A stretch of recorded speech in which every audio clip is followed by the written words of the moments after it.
Donc, une fois que vous avez terminé l'enquête, la conception de l'enquête, c'est-à-dire que vous avez fini de rédiger toutes les questions qui se trouvent ici, hein, voilà, donc vous avez continué tout seul, voilà.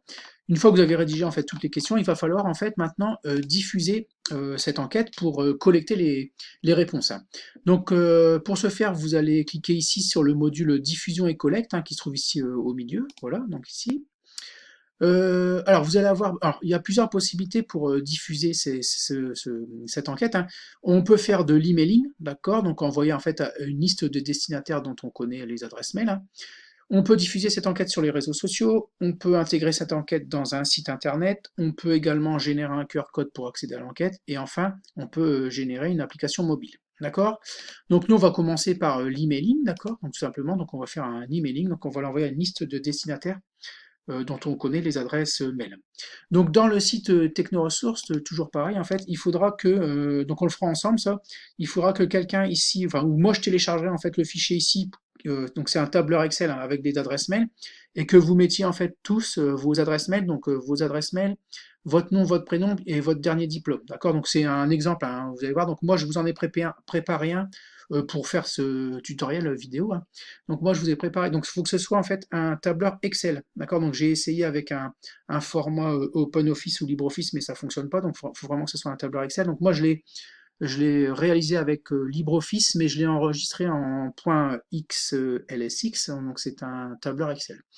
Donc ça, on le téléchargera ensemble ici, tout simplement, il faut cliquer dessus, ça va se télécharger, et on le remplira ensemble, d'accord. Donc on indiquera tous nos adresses mail pour qu'on se diffuse en fait les enquêtes et qu'on les remplisse pour qu'on puisse exploiter les données nous ensuite, hein. Donc moi j'en ai préparé un ici, donc c'est ce que je vous disais, hein, donc les adresses mail, les noms, les prénoms et le dernier diplôme que vous avez obtenu, hein. Donc il faudra remplir ça. Donc là j'ai mis des gens, j'ai mis des adresses de fausses adresses en fait, hein, des adresses que moi j'ai inventées. Donc on va se servir de ce de ce fichier ici pour l'intégrer en fait dans l'emailing. Donc tout simplement, d'accord. Donc nous on n'enverra pas à Jean Dupont, ni à Sophie Durand, ni à Pierre Martin. On se les enverra en fait les enquêtes si on peut. Alors moi donc du coup je reviens ici. Donc on en est là, diffusion. Donc ici l'emailing ça se passe en trois temps. Donc il y a la rédaction du message, la sélection des destinataires et enfin l'envoi et le suivi, d'accord. Donc ici, quand on est dans emailing, on a cliqué sur emailing, on est tout de suite dans le message. Donc en fait, le message, il y a un message par défaut en fait. Alors on va descendre un petit peu. Un message par défaut qui est déjà rédigé, qui est plutôt pas mal, d'accord. Il ne faut pas oublier de mettre le nom de l'expéditeur. Donc on va mettre mon nom. Bon, évidemment, vous mettrez votre nom, hein, d'accord. L'objet du message, on peut le compléter, hein. Moi, je vais mettre ça. Voilà. J'espère que je n'ai pas fait de faute, voilà. Donc ici, vous retrouvez le message par défaut. Le message par défaut avec, bon, tout est déjà tapé, vous pouvez le modifier si vous voulez, hein. Donc avec tout ici, le formatage que vous pouvez réaliser comme sur un traitement de texte, hein, donc la police, la taille de police, la couleur de police, etc., etc. Donc ça, vous connaissez déjà bien. Donc voilà, c'est un texte, comment dire, bateau en fait, hein, c'est quelque chose qui est déjà tapé, donc moi je laisse, c'est plutôt bien fait. Donc, alors vous remarquerez que vous retrouvez ici le nom que vous avez mis dans le titre de votre enquête, d'accord? Enquête de satisfaction, c'est le titre que j'avais mis, le titre de l'enquête, donc on le retrouve ici, d'accord? Donc ça va automatiquement se mettre à jour en fonction du nom que vous avez mis sur le titre de votre enquête, d'accord? On pourra rajouter des noms, des prénoms, etc. On va le faire après, je vais vous montrer un petit peu après, hein. Donc ensuite, une fois tous ces réglages effectués, on va cliquer sur les destinataires et c'est là qu'on va aller chercher en fait les destinataires auxquels on veut envoyer cette enquête. Donc en fait, ici pour l'instant, aucun destinataire. Donc on va en ajouter, d'accord? On va en ajouter. Donc je suis peut-être allé un petit peu vite, mais j'ai cliqué sur le bouton ajouter. Donc parfois, encore une fois, c'est long. Donc plusieurs possibilités. Donc on peut importer un fichier d'adresse. Donc il faut ce fichier, il faut qu'il soit, pardon, au format TXT, CSV ou XLSX. Donc XLSX, c'est un tableur Excel. On peut utiliser des adresses depuis une enquête. Donc si vous avez collecté des adresses avec une autre enquête, vous pouvez les utiliser. Utiliser l'adresse d'un autre emailing, c'est quand vous avez déjà fait un emailing, c'est-à-dire que ce qu'on est en train de faire, vous pouvez utiliser les adresses que vous avez déjà utilisées, un annuaire externe, ou alors copier-coller des destinataires. Donc là, on va importer un fichier d'adresse, d'accord?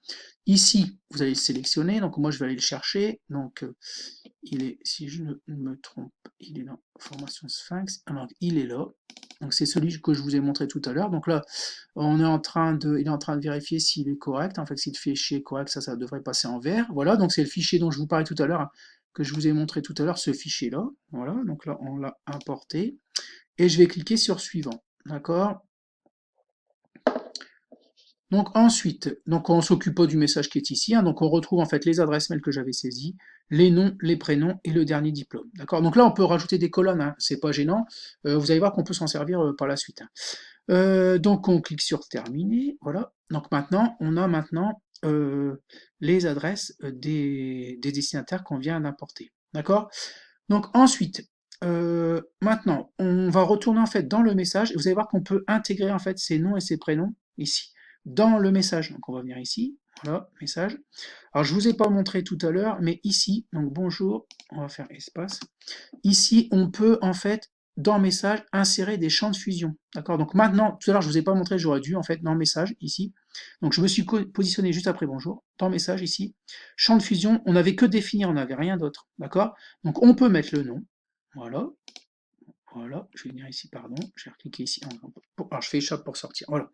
Ensuite, bonjour, non, je viens ici, espace, je vais dans message, champ de fusion, prénom. Voilà. Et là, en fait, on va avoir un email, pardon, je l'ai mis deux fois, là, je vais le supprimer.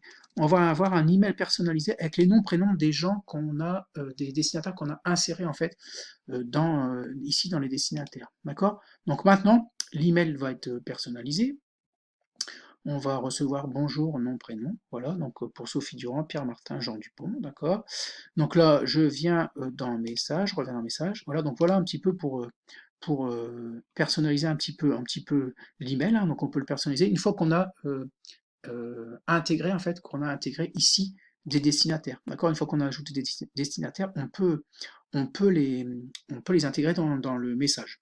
Ensuite, ici, on va cliquer sur ajouter les champs à l'enquête. Donc, en fait, tous les champs, c'est-à-dire ici, les emails, les noms, prénoms et les derniers diplômes, on va les ajouter, en fait, aux données collectées. Donc, on va cliquer ici. Voilà. Donc, j'ai cliqué. Donc, parfois, encore une fois, c'est long. D'accord. Voilà, donc les variables ont été ajoutées à l'enquête. Donc en fait, ici, tout ce qui est email, nom, prénom et dernier diplôme, ça a été ajouté en fait aux données, aux données que vous allez collecter. Ensuite, dernière étape, on clique sur envoyer suivi. Donc là, je ne vais pas le faire, moi évidemment, hein. Donc on peut régler en fait les différentes options de l'emailing. Donc on peut demander une réponse unique et modifiable, d'accord? Une réponse unique, une réponse multiple, une réponse unique et modifiable. Donc les gens ici pourront réponse unique, ils pourront répondre qu'une fois en fait à l'enquête. Ici, on pourrait répondre plusieurs fois, et ici, pourrait répondre qu'une fois, mais pourront modifier. D'accord. Vous avez ici également modifiable uniquement tant que la réponse est incomplète. Vous pouvez le décocher également. Donc ici, j'avais regardé, mais je ne sais plus. Donc voilà, donc modifier le message lorsque la réponse a déjà été enregistrée. Donc une fois que si on essaye de se reconnecter une deuxième fois, mais que on a déjà enregistré ses réponses, vous pouvez mettre un message personnalisé. Donc c'est ça, modifier le message lorsque la réponse a déjà été enregistrée. Voilà. Ensuite, donc les contacts, vous avez 4 destinataires définis, puisque dans la liste, il y avait 4 destinataires, aucun emailing, etc. Donc ensuite, ici, vous pouvez programmer une invitation, mais également aussi une relance. Donc ici, invitation, on va programmer l'invitation, voilà. Donc vous pouvez configurer l'envoi, donc envoi immédiat, d'accord, diffuser l'envoi. Donc ici, on clique ici, on a la date qui apparaît. On peut automatiser, d'accord, donc ici vous regarderez un petit peu, hein. Ici la périodicité, etc. Donc moi j'en m'embête pas, je fais envoi immédiat. Vous pouvez sélectionner des destinataires, donc envoi uniquement aux destinataires non contactés, envoyer à tous les destinataires, etc. etc. Donc voilà, donc je sais pas, tous les destinataires par exemple, à vous de voir, hein, d'accord. Des quotas, etc. Vous regarderez un petit peu. Donc nombre de destinataires ici, il y en a 4, d'accord. Message sélectionné pour l'envoi, on met le message d'invitation et on clique sur OK. Donc moi je ne vais pas cliquer sur OK puisque sinon il va l'envoyer, donc il faudra cliquer cocher j'accepte les conditions générales, voilà, donc je ne vais pas le faire. Et vous pouvez également programmer une relance, d'accord. Donc programmer une relance, donc effectuer l'envoi immédiatement, etc. Donc et là vous recochez la condition, en fait, envoie uniquement destinataire n'ayant pas répondu, envoyer à tous les destinataires, etc., etc. D'accord? Donc voilà, vous cliquez bien sur le message de relance, j'accepte les conditions et OK. Donc on va pas le faire tout de suite, moi je vais faire annuler. Donc voilà pour l'emailing. Donc pour l'instant, moi je ne peux pas puisque je suis avec un compte Sphinx gratuit, donc nous on réalisera tout ça ensemble.